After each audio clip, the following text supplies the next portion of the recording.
로마서 12장 1절, 2절 말씀.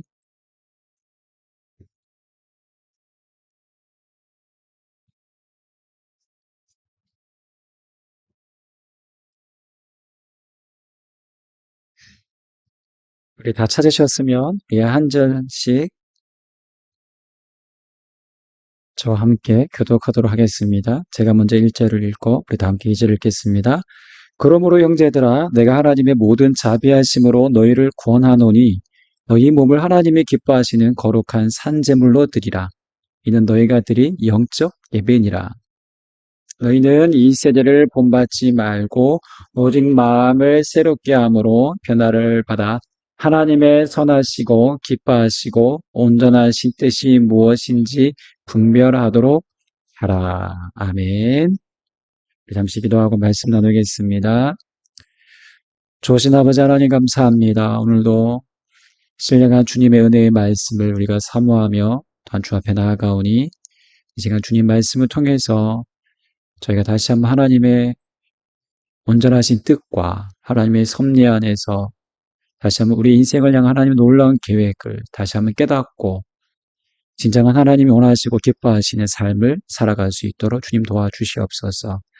오늘도 주의 성령께서 부족한 종의 입술 주장하여 주시고 은혜의 말씀이 잘 선포될 수 있도록 주여 인도하여 주옵소서.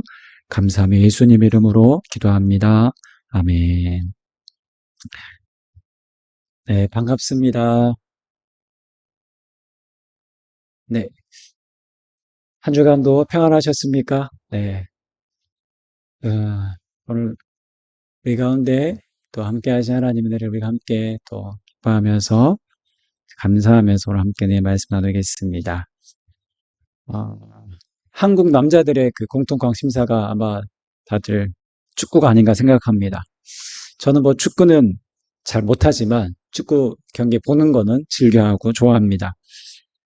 좀 제가 보는 그 TV 프로그램 중에 아마 잘하는 프로그램인 것 같은데 뭉치야 찬다는 프로그램이 있습니다. 지금 시즌2가 계속 진행되고 있는데 각 스포츠 종목에서 메달을 딴 그 국가대표들 혹은 우리나라를 대표하는 국가대표 출신들을 중심으로 이 조기 축구팀을 이제 꾸렸습니다. 예, 팀 이름은 어쩌다 어벤져스. 안정환 감독과 이동국 뭐 이렇게 이런 유능한 이들을 이제 코치로 세워서 뭉찬 팀을 이렇게 이끌어가고 있습니다. 사실 처음에는 이게 몇 번 이제 뭐 지는 경기도 많았고 체력은 좋았지만 다듬어지지 않은 그 실력이 있어서 아무래도 어설픈 팀이었습니다. 그런데 이제 이 프로가 이제 1년이라는 시간을 통해서 훈련과 여러 이제 트레이닝을 받고 하다 보니까 조직력도 좋아지고 각 그 도시마다 이제 최강 팀과 이게 맞붙어도 쉽게 밀리지 않고 대등한 경기를 하는 것을 보았습니다. 그래서 이제 갈수록 재미가 조금씩 더해져 가는 것 같습니다. 지난주에는 그 프로 신생팀인 청주FC라는 그 팀과 뭐 11대 11은 아니지만 11대 8이었지만 어느 정도 경기할 프로팀과 경기에도 어느 정도 실력이 될 만큼 많이 향상되었습니다.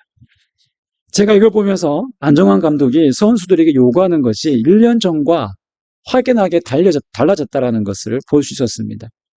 초창기에는 이 선수들에게 요구할 수 있는 것들이 많지 않았습니다. 그저 이제 포지션 정도 이렇게 변경하는 것 정도. 그러나 지금은 어느 정도 축구의 개인기, 또 조직력, 여러 가지 이제 축구의 어떤 여러 가지 전략들에 대해서도 알고 습득하고 이해할 수 있는 수준에 이르다 보니까 감독 입장에서 여러 가지 전술과 전략들을 작전들이 가능해졌구나라는 것을 이렇게 볼 수 있었습니다. 그 선수와 이 팀의 실력이 향상됨으로써 이제는 어느 팀과 맞붙어도 밀리지 않는 그런 경기를 하게 되는 그런 실력 있는 팀이 갖춰져 가고 있었습니다. 오늘 우리가 읽은 본문 말씀 그리고 12장부터 마지막 16장까지의 내용은요. 이제 새로운 피조물이 된 그리스도인, 이제 거룩한 이제 믿음의 성도들이 되었기 때문에 사도 바울이 이제 너희들은 이렇게 살아야 한다라는 어떤 실천적인 부분들에 대해서 그런 권면을 하고 있는 내용이 등장하고 있는 내용이 바로 로마서 12장부터입니다. 그 전까지는 이렇게 해라, 이렇게 하십시오라는 말이 그다음 많이 거의 등장하지 않습니다. 근데 12장부터는 거의 그리스도인으로서 어떻게 살아야 될지 그 삶의 원리와 실천적인 부분들에 대해서 계속 등장하는 것을 볼 수 있습니다. 그리고 사도 바울이 이렇게 말할 수 있는 근거가 무엇일까요? 이제는 너희가 더 이상 죄의 노예가 아닌 하나님의 거룩한 자녀의 신분이 되었기에 이 모든 일들을 가능할 수 있게 되었다라는 것입니다. 이제는 그리스도 안에서 우리가 거룩하고 의롭게 살아갈 수 있는 실력이 되었기에 세상과는 다른 수준 있는 삶을 살도록 지금 사도 바울이 요구하고 있는 것입니다. 죄인은 죄에 사로잡혀 하셔서 하나님의 원하시는 뜻, 그 선하신 뜻을 행할 수가 없습니다. 그러나 이제 하나님의 자녀된 신분, 새로운 피조물이기에 거룩한 삶을 위한 요구를 제시할 수 있게 된 것이죠. 오늘 본문의 내용으로 들어가 좀 더 함께 우리가 살펴보겠습니다. 오늘 본문 12장 1절의 앞부분은 이렇게 사도 바울이 권면하고 있습니다. 우리 다시 한번 다 같이 한번 읽어보겠습니다.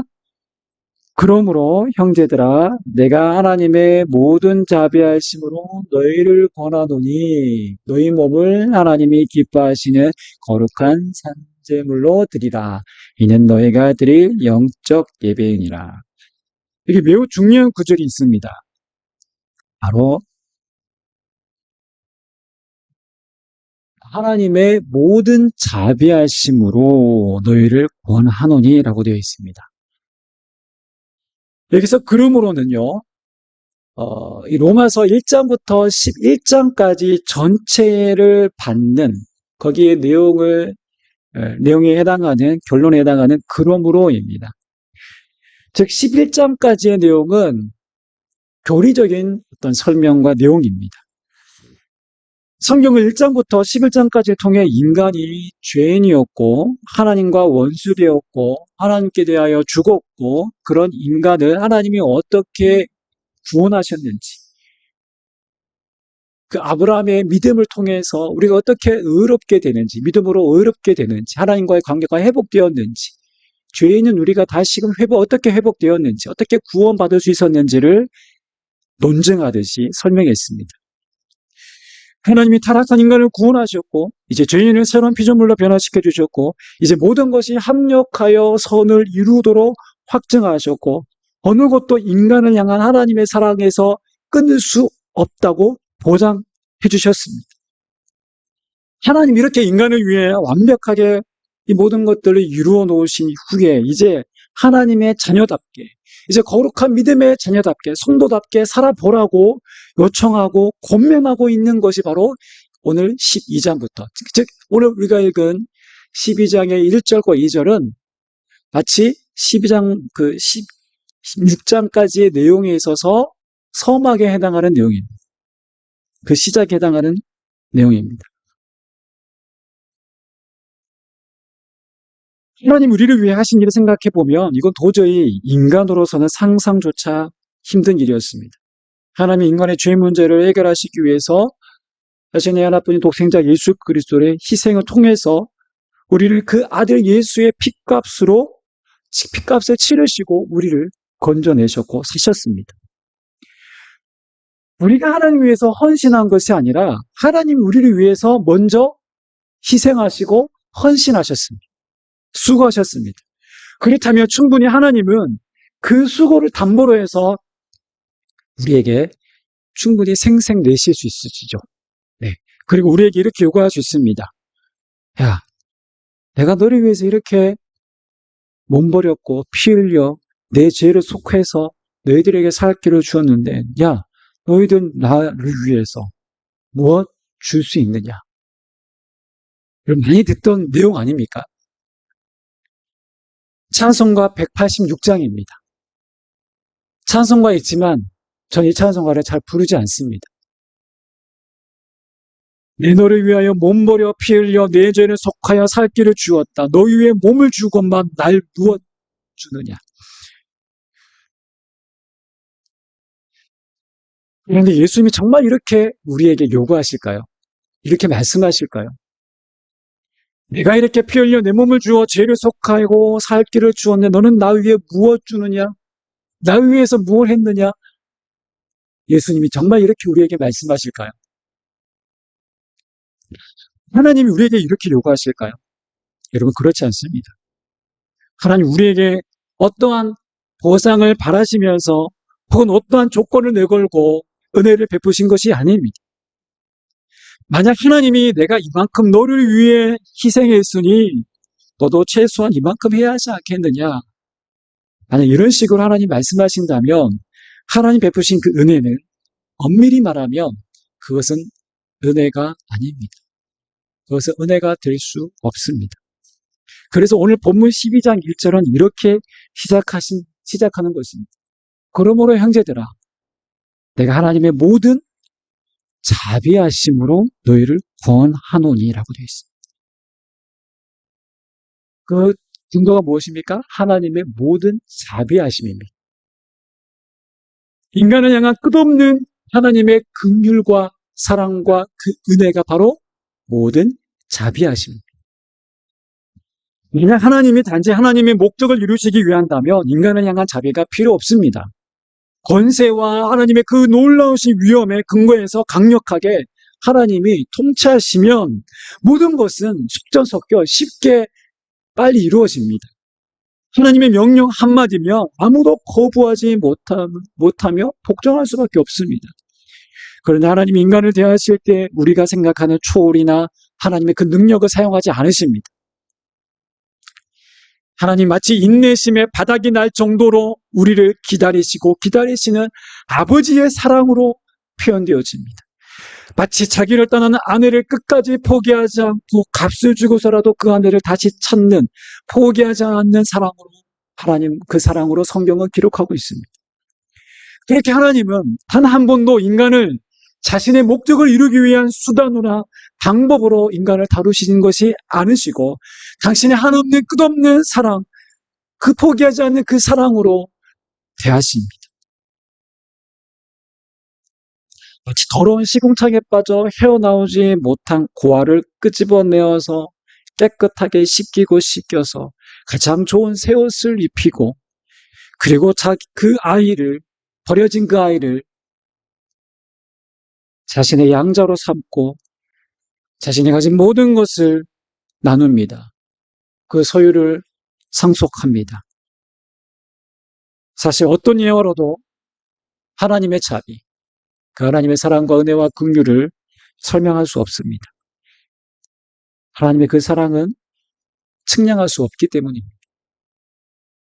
그래서 하나님의 모든 자비하심으로 그렇게 시작하는 것입니다. 공동 번역이요. 참 이 원어에 맞게 잘 내용을 잘 살려서 번역을 했습니다. 우리 공동 번역을 다시 한번 읽어보겠습니다. 시작. 그러므로 형제 여러분, 하나님의 자비가 이토록 크시니 나는 여러분에게 권고합니다. 네. 여러 번역본 중에 이 공동 번역이 제일 이 내용을 잘 살려서 번역을 했습니다. 사실 이 말씀은 1장부터 11장까지 하나님의 놀라우신 그 은혜를 한마디로 요약한 것이죠. 그래서 우리의 예배는 이 하나님의 은혜에 근거해서 하나님께 드리는 것입니다. 하나님께서 뭔가 우리가 바라고 복을 기대하고 우리가 바라기 이전에 이미 하나님 베푸신 그 놀라운 은혜에 감사해서 감격해서 드리는 것이 바로 오늘 우리의 예배인 것입니다. 이것이 예배의 이유이며 주에서 건진받는 자들이 마땅히 하나님께 감사함으로 이제 우리가 자신의 삶을 하나님께 드리는 것입니다. 그래서 이어지는 구절은 이렇게 말합니다. 너희 몸을 하나님이 기뻐하시는 거룩한 산 제물로 드리라. 이는 너희가 드릴 영적 예배니라. 여러분 사도 바울이요. 12장부터 성도들이 어떻게 살아야 될지 그리스도인으로 하나님의 자녀된 신분으로 이제 우리가 새로운 피조물이 되고 우리가 거룩한 하나님의 자녀로서 우리가 어떻게 살아야 될지를 얘기하면서 가장 나름 중요하게 생각하면서 문을 뗀 첫 단어가 무엇입니까? 예배입니다. 예배. 그리고 유대인들은 예배를 가장 중요하게 생각했습니다. 그래서 성전 중심의 예배였습니다. 광야 시대에는 성막에서 예배드렸고 왕정 시대 때는 솔로몬의 화려한 성전에서 예배를 드렸습니다. 하나님의 임재가 그곳에 있었습니다. 그래서 그 성전에서만 그 장소적인 그 개념에 국한되었습니다. 성전이라는 장소에 하나님이 임재하신다라고 생각했습니다. 그래서 성전에 대해서 예수님께서 그 예수님 시대에 헤롯이 지은 성전을 예수님께서 그 바리새인과 서기관들이 말씀하셨죠. 이 성전을 헐라 내가 살만에 일으키겠다라고 했을 때 종교 지도자들이 얼마나 이를 갈았습니까? 감히 하나님의 성전이 이렇게 모독하다니. 여러분 스데반이 돌에 맞아 죽을 때요. 바로 그 솔로몬의 성전을 이야기할 때 바로 바리새인 그 당시 바리새인들의 원성을 또 입었습니다. 샀습니다. 그 성전이라는 문제는요. 대개 유대인들에게 민감한 사항입니다. 그 요한복음 4장에 보시면 우물가에 그 수가성의 여인이 등장합니다. 그 사마리아 지역의 사마리아인들과 유대인들은 거의 적대 관계였죠. 네. 같은 혈통이라고 인정하지 않았고 사마리아인들은 나름대로 그래도 하나님을 믿는다라고 그들은 생각했습니다. 그래서 사마리아인들이 그 수가성에 가시면 세겜이라는 곳에 가시면 바로 보이는 데가 바로 그리심산입니다. 한쪽은 에라산이 있고 한쪽은 그리심산이 있습니다. 그들이 거기에다가 그리심산에다가 예루살렘으로 못 가니까 그들이 못 오게 하니 못 가니까 그곳에 바로 그들 나름대로 성전을 지었습니다. 그런데 기원전 400년 전에 이 유대인들이 그 성전을 다 파괴시켜 버렸어요. 그러니까 더 이 사마리아인들과 유대인들의 관계가 더 적대적인 관계였던 것이죠. 아무튼 사마리아인들도 그래서 그 사마리아의 그 요한복음 4장에 보시면 이런 내용이 등장하죠. 제가 잠깐 한번 그 읽어드리면 우리 조상들은 그 우물가 여인이 이렇게 얘기합니다. 우리 조상들은 이 산에서 예배하였는데 당신들의 말은 예배할 곳이 예루살렘에 있다 하더라 하더이다. 이때 예수님께서 이 여인에게 한 말씀이 여자여 내 말을 믿으라. 이 산에서도 말고 예루살렘에서도 말고 너희가 아버지께 예배할 때가 이르리라. 너희가 참되게 이제 예배할 때가 이를 것이다. 라고 말씀하십니다. 로마서 11장에서 오늘 예배를 말씀하시는데요. 오늘 제목이 합당한 예배입니다. 그렇다면 장소적인 개념을 넘어선 진정한 예배, 합당한 예배, 이치에 만든 예배는 무엇일까? 라고 했을 때 바로 회복된 자들의 첫걸음은 바로 이 예배의 회복인데요. 오늘 이 예배가 오늘 바로 예수 그리스도를 중심으로 해서 진정한 예배가 회복되었다라는 것을 먼저 사도 바울이 이야기하고 있는 것입니다. 이제 그리스도 안에서 회복된 자들의 삶은 바로 하나님 중심이어야 한다는 것입니다. 그래서 오늘 본문이 바로 예배를 언급하는 것입니다. 그래서 사도 바울은 먼저 구약의 제사와 비교하면서 너희 몸을 거룩한 산 제물로 드리라 라고 말합니다. 구약 시대에는요, 짐승을 바친 제사로 제물을 죽여서 드리는 제사입니다. 그러나 이제는 자기 자신을 하나님께 거룩한 산제물로 드리라라고 합니다. 이것은 어떤 인신제사를 말하는 것이 아니라 자신의 거룩한 삶을 하나님께 드리라라는 표현입니다. 이제는 더 이상 우리가 하려했던 그 성전에 국한된 예배가 아니라 우리가 있는 그 모든 것이 예수 그리스도를 모시고 사는 우리 스스로가 우리 자신이 바로 성전 되었다라는 것을 확증하는 구절입니다. 사도 바울이 그래서 고린도전서에서 너희가 하나님의 성전인 것을 너희 몸이 하나님의 거룩한 성전인 것을 너희가 알지 못하느냐라고 말하고 있지 않습니까? 바로 그 내용입니다. 그런데 잘 보시면 여기서 몸을 드리면 육체적 예배이고 영을 드려야 영적 예배인데 본문에서 몸을 드리라라고 하면서 마지막에는 이것이 영적 너희가 드릴 영적 예배다라고 말하고 있습니다. 그래서 이게 좀 매칭이 되시나요? 연결이 안 되는 거죠. 네. 이게 좀 안 됩니다. 그렇다면 이 말씀의 의미가 무엇입니까? 여기서 말하는 몸은 우리의 몸, 우리의 어떤 신체, 육체만 언급하는 것이 아닙니다. 그래서 몸으로 번역된 소마타라는 단어의 원형은요, 소마라는 단순한 그 어떤 몸만 언급하는 것이 아니라 바로 이 소마는 인간이라는 포괄적인 의미와 함께 인간의 전 인격성을 담고 있는 의미하고 있는 단어입니다. 그리고 이 영적이라는 단어는 로기코스라는 단어인데 정확하게 번역하면 이치에 합당한, 사리에 맞는, 바람직한이라는 뜻입니다. 그래서 솔직히 우리 개역개정은 번역이 조금 의역한 번역이어서 제대로 좀 번역이 되지 않았습니다. 그래서 좀 더 이렇게 번역을 하면 합당한 이치에 맞는 예배를 드려라라는 의미입니다. 자, 그냥 쉽게 생각하면 몸, 즉 육체와 영으로 이분법적으로 충분히 그렇게 보여줄 수 있는 구절이지만 성경의 원어를 통해서 확인하면 그런 의미이기보다 너희들이 이치에 합당한 예배를 드려라라는 것입니다. 즉 너희의 인격과 정신과 말과 의지를 포함한 삶 전체를 하나님의 기준에 합당하고 하나님의 뜻에 합당하고 이치에 맞는 예배를 드리라라는 것입니다. 즉 우리의 삶 전체가 예배다라고 지금 말하고 있는 것입니다. 일하고 먹고 자고 대화하고 살아가는 모든 순간순간, 모든 삶이 우리는 주님과 함께 예배하는 그 순간이다.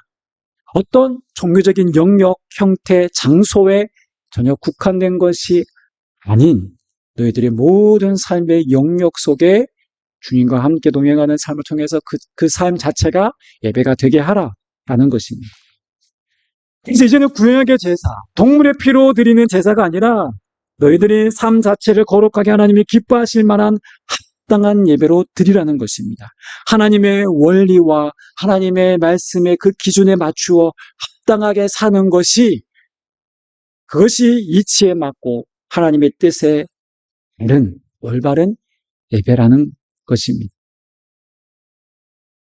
그렇다면 이 합당한 예배가 이치에 맞는 합당한 예배가 구체적으로 무엇일까요? 어떻게 행하는 것일까요? 오늘 본문 2절은 이렇게 권면합니다. 너희는 이 세대를 본받지 말고 오직 마음을 새롭게 함으로 변화를 받아 하나님의 선하시고 기뻐하시고 온전한 뜻이 무엇인지 분별하도록 하라. 이것이 바로 합당한 예배를 우리가 드려야 할 전제입니다. 합당한 예배가 무엇인가? 우리의 삶의 예배라고 했을 때 무엇이 합당한 예배인가라고 했을 때 이 내용입니다. 우리가 좀 더 구체적으로 하나씩 살펴보겠는데요. 첫 번째는 바로 이 세대를 본받지 말고라고 되어 있습니다. 여기서 본받지 말고에 해당하는 헬라어 쉬스케메 마티조라는 그 현재 명령법 그 단어가 사용되어 있는데 마치 어떤 틀, 우리가 어떤 틀을 통해서 그대로 어떤 형태를 만들 때 예, 뭐뭐와 같은 모양이 되다라는 그런 뜻입니다. 그래서 라틴어 성경은요, 형태를 이룬다, 구체화된다라고 번역했고 루터는 같은 짓을 한다, 닮은 태도를 취한다, 마치 똑같이 찍어낸다라는 그런 표현입니다. 그래서 이 세대를 본받지 말라라는 것은 표면적인 의미에서 단순히 우리가 어떤 세상의 문화, 예술, 어떤 세상의 가요나 영화, 뭐 이 시대가 이렇게 시대에 어떤 보여지는 여러 가지 어떤 형태들, 어떤 대중문화를 가까이 하지 말라. 그런 뜻이 아닙니다. 한때는 그렇게 해석했습니다. 그래서 어떤 그리스도인들은 영화도, 예, 어떤 드라마도 권장하지 않고, 예, 당연히 세속적인 효과는 무조건 담을 쌓아야 되고, 예, 이분법적으로 그렇게 바라보았습니다. 이 말은 겉으로 보이는 어떤 문화의 어떤 그런 겉으로 보이는 문화를 그렇게 무조건 단절하라는 그런 의미로 보면 오해하시면 네, 안 됩니다. 이것은요, 문화 이면에 이 시대의 사고방식, 이 시대가 중요하게 여기는 가치와 그런 방식을 본받지 말고 따르지 말라라는 것입니다. 마치 이 시대의 가치관이 표준이고 기준인 것이냐, 그것을 그대로, 그 틀을 그대로 본받아서 따라하는 것. 그렇게 살지 말라는 것입니다. 왜냐하면 이 시대가 추구하는 방식은 바로 죄에 기초한 사고방식이기 때문입니다. 그래서 이 시대에 통용되고 있는 죄의 사고방식을 본받지 말고 새롭게 된 하나님의 사고방식, 하나님의 원리, 하나님의 가치, 하나님의 관점으로 살아야 할 것을 지금 사도 바울이 권면합니다. 그것이 너희들이 진정 살아내야 될 삶이고 그것이 진정한 하나님이 기뻐하시고 원하시고 선하신 하나님의 뜻이다. 그것이 진정한 예배다라는 것입니다. 그래서 그리스도인들은 이어지는 구절을 보시면 마음을 새롭게 함으로 변화를 받아라고 되어 있습니다. 어찌 보면 여러분 가장 쉽지 않은 것, 가장 힘든 것이 있다면 마음의 변화가 아닐까요? 특히 자기 고집이 강한 사람들에게 있어서 마음의 변화라는 것은 정말 마음을 변화시킨다는 것은 쉽지 않습니다. 어렵습니다. 근데 오늘 성경이 강조하고 기독교가 강조하는 변화가 바로 이 마음의 변화입니다. 다른 말로 하면 생각의 변화, 가치관의 변화, 기준의 변화, 원리의 변화라고도 말할 수 있습니다. 기독교가 추구하는 변화를 어떤 행동에 맞추면 안 됩니다. 물론 기독교도 사실은 우리가 어떤 행동의 변화를 추구합니다. 그런데 이 행동의 변화는 마음의 변화를 동반할 때에 나타나는 행동의 변화입니다. 제가 한번 예전에 몇 주 전에 설교했던 것처럼 우리가 진정한 그리스도인으로 변화되면 뿌리로부터 해서 이 나무가 줄기로부터 해서 변화가 되면서 열매를 맺게 됩니다. 이 바로 열매가 바로 어떤 행위적인 면에 해당된다고 볼 수 있습니다. 그러나 진정한 변화는 뿌리로부터, 우리의 마음으로부터 변화가 시작되는 것이죠. 그래서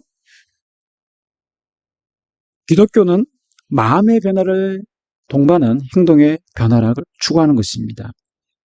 그럼 사실 어쩌면요, 행동을 바꾸는 건 쉬울 수 있습니다. 어떻게 하면 될까요? 행동의 변화를 추구하는. 당근과 채찍을 주면 됩니다. 당근과 채찍. 예를 들어, 아이들이 매일 늦잠을 자요. 근데 내일 하루는 일찍 일어나게 하고 싶습니다. 어떻게 하면 될까요?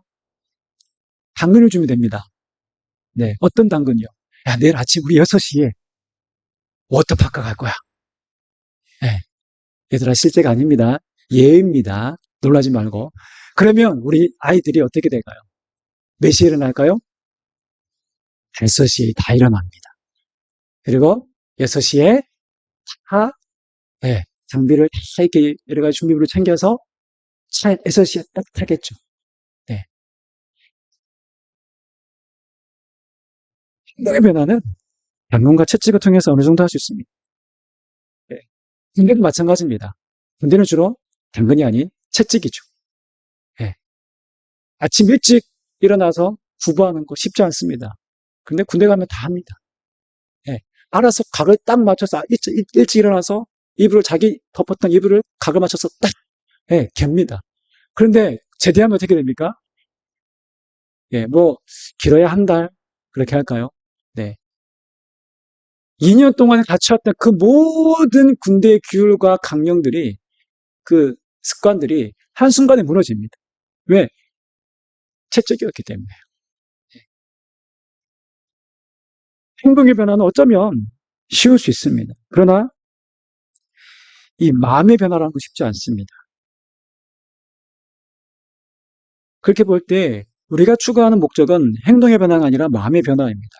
마음의 변화가 있으면 그 사람의 삶 전체가 변화가 따라오게 되어 있습니다. 살아가는 방식 전체가 바뀌게 됩니다.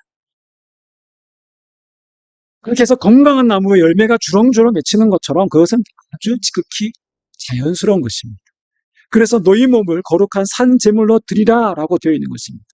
어떤 종교적 활동에 행위에 국한된 것이 아닌 삶 전체를 합당한 예배로 하나님의 이치에 맞는 방식으로 살아가라 라는 것이죠.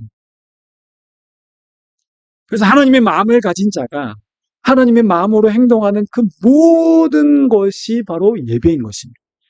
우리가 하나님의 이름으로 하나님의 자녀로서 어떤 일을 행한다면, 하나님을 의식하고 그 일을 하고 있다면 그 일 자체가 하나님께 드리는 바로 산 제사입니다.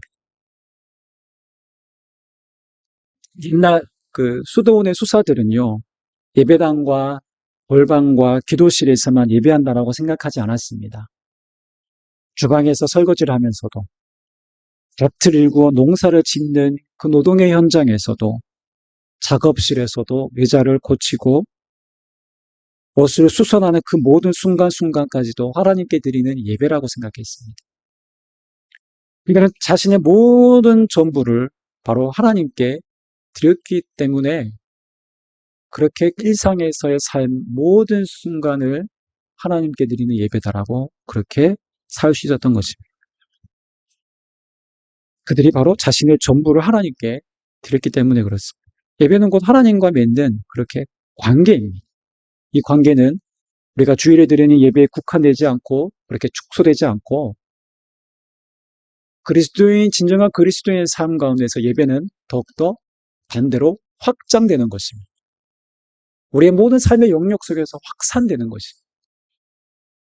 그래서 우리가 누군가와 함께하는 마주하는 그 대화 속에서도 우리는 하나님을 예배하고 있는 그 순간인 것이고, 우리가 굳은 일을 하고 있는 그 순간에도, 우리가 누군가를 가르치고 자녀들을 대할 때도 그 모든 순간이 바로 예배라는 의식 속에서 우리가 살아갈 때 그 삶을 하나님이 기뻐하신다라는 것입니다. 그래서 마태복음 그 25장에서 천국에서 하나님과 성도의 그 대화가 등장합니다. 그 25장 34절에서 40절의 그 말씀을 좀 길지만 제가 한번 쭉 읽어보겠습니다. 그때 임금이 그 오른편에 있는 자들에게 이르시되 내 아버지께 복받을 자들이여 나와 창세로부터 너희를 위하여 예비된 나라를 상속받으라. 내가 줄일 때에 너희가 먹을 것을 주었고 목마를 때에 마시게 하였고 나그네 되었을 때 영접하였고 헐벗을 때에 옷을 입혔고 병들었을 때에 돌보았고 옥에 갇혔을 때에 와서 보았느니라. 이에 의인들이 대답하여 이르되 주여 우리가 어느 때에 주께서 줄인 것을 보고 음식을 대접하였으며 목마르신 것을 보고 마시게 하였나이까. 어느 때에 나그네 되신 것을 보고 영접하였으며 헐벗으신 것을 보고 옷 입혔나이까. 어느 때에 병드신 것이나 옥에 갇히신 것을 보고 가서 배웠나이까 하리니 임금이 대답하여 이르시되 내가 진실로 진실로 너희에게 이르노니 너희가 여기 내 영계 중에 지극히 작은 자 하나에게 한 것이 곧 내게 한 것이니라 하시고. 이 말씀은 어쨌든 섬김에 관련된 내용입니다. 예수님이 하신 말씀이죠. 그러나 이번에 크게 보이면 이것이 바로 산 제사입니다. 이것이 바로 영적 제사이고 이치에 합당한 진정한 예배라는 것입니다. 이것이 하나님의 선하시고 기뻐하시고 온전하신 뜻을 행하며 살았던 그런 예배인 것입니다. 너희는 이 세대를 본받지 말고 오직 마음을 새롭게 함으로 변화를 받아 하나님의 선하시고 기뻐하시고 온전한 뜻이 무엇인지 분별하도록 하라. 마지막으로 우리가 살펴볼 내용은 바로 이 분별하라라는 것인데요. 이 분별하라는 말은 바로 쉽게 생각하면 생각하라라는 것입니다. 생각하라. 무엇을 생각하라는 것일까요? 거짓과 죄악과 어떤 술수를 당연시하는 세상에 너희들이 동화되지 말고 이 시대의 죄된 가치를 따르지 말고 하나님의 선하신 뜻이 무엇인지 계속 생각하라는 것입니다. 주님이 기뻐하실 것을 생각하라는 것입니다. 그래서 그것을 따르며 그것이 너의 삶으로 살아나라는 것입니다. 우리는 하나님의 자녀들입니다. 하나님의 거룩한 백성입니다. 만약 하나님이 우리가 죄인이었고 그저 우리가 죄의 신분에만 머문다면 그런 실력이었다면 하나님은 우리 인생에 어떠한 기대조차 하지 않으십니다. 그러나 하나님 우리 한 사람 한 사람을 기대합니다. 하나님의 거룩함에 하나님 우리를 초대하십니다. 초청하십니다. 하나님은 하나님의 위치에까지 우리를 그 거룩함으로 이르기를, 그 성숙함에 이르기를 원하십니다. 하나님 우리가 거룩한 삶을 살아갈 수 있는 존재가 되었다라고 말합니다. 세상의 많은 이들은 그저 내가 도덕과 윤리에 따르는 정도로만 살면 되지라고 생각합니다. 남에게 피해 주지 않으면 그만이지라고 생각합니다. 그런데 여러분, 그러한 삶에는 어떠한 변화도 일어나지 않습니다. 하나님을 예배하지 않는 삶은 인간이 정한 도덕이 그들의 기준이 될 수밖에 없습니다. 그러나 하나님의 선하신 뜻을 생각하며 일상에서 그분을 예배하는 자, 그분께 묻고 기도하는 자들의 인생 속에서 하나님은 그분의 일을 행하십니다. 우리를 통해서 하나님의 선하심을 드러내십니다. 도저히 사랑할 수 없는 사람을 사랑하고 진정한 화해와 용서가 일어나게 하는 일을 경험하게 합니다. 나의 것은 나의 것이라 여기지 않고 나의 것으로 나누고 섬기는 일을 합니다. 그리고 평화와 생명의 역사가 지금도 곳곳에서 하나님이 예배하는 자들 통해서 하나님께서 일하고 계십니다. 이 모든 것이 바로 하나님이 받으시는 거룩한 우리의 예배라는 것입니다. 하나님은 오늘도 이렇게 하나님을 예배하는 거룩한 하나님의 백성들을 통해서 지금도 하나님이 일하고 계십니다. 우리가 하나님을 예배할 수도 있고, 아니면 우리가 여전히 과거의 죄의 습관대로 아니야, 나는 죽을 죄인일 수밖에 없어, 자신의 정체성을 그렇게 인식하고 살아간다면 우리는 하나님의 그 거룩한 신분에 이르렀음에도 불구하고 우리는 과거의 정체성에 이르러 그냥 그렇게 살아갈 수밖에 없는 인생으로 전락할 수 있습니다. 하나님은 우리를 그러한 수준으로 우리를 세우셨고 더욱더 성숙하게 하나님을 진정 예배하는 사람으로, 예배하는 자로 하나님께서 오늘 우리를 세우셨습니다. 바라기는 오늘 저와 여러분들의 인생에 이 시대의 죄된 가치를 따르지 않고 오직 마음이 새롭게 되어 진정으로 하나님을 예배하는 자들이기를 소원합니다. 매 순간순간 우리가 분별하고 생각하며 하나님의 뜻이 무엇인지를 말씀을 통해서 매일매일 우리는 더욱더 확인해야 됩니다. 내가 알고 있다라고 착각하면 안 됩니다. 교만하면 안 됩니다. 겸손히 하나님 오늘 내게 주시는 말씀을 우리가 묵상하며 기도하며 하나님의 뜻을 구해야 됩니다. 하나님의 긍휼하심을 품고 그 마음으로 오늘 일상을 살아가는 진정한 살아있는 예배자 되시기를 주님의 이름으로 축원합니다. 아멘. 기도하겠습니다.